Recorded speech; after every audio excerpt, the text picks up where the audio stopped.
शिवरात्रीचा दिवस होता. सकाळीच उठून किचनची कामं भराभर आटपली.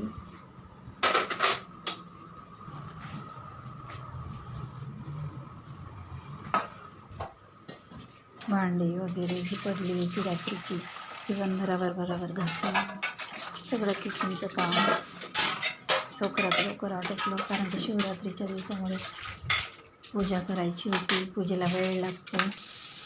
लवकरच आंघोळ निपटवली.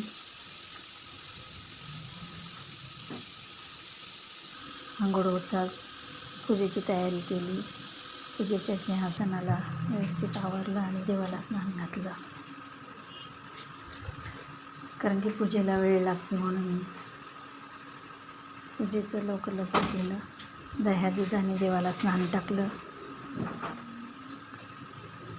कारण की एरवी धावपळ होती म्हणून वेळ नाही राहत आणि सुट्टीच्या दिवशी सणाच्या दिवशीच आपण पूजेला व्यवस्थित आरामशीर करतो. देवाला पुसून बंद अक्षिकत्तर लावलं आणि देवाच्या सिंहासनाला फुलाने सजवलं, गुलाबाच्या फुलाने. आणि इथे झाली माझी पूजा.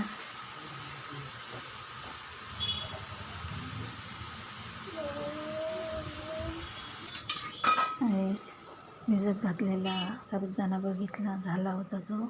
आणि सगळी उसळीची तयारी पहिलेच करून ठेवली होती. शेंगदाण्याचा कूट, बटाटे बॉईल करून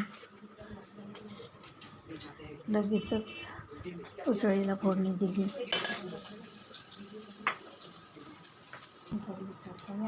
उसळ झाली तयार. देवाला अर्पण केली.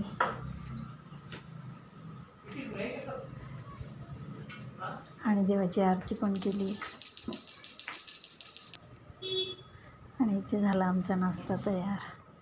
या तुम्ही पण नाश्ता करायला.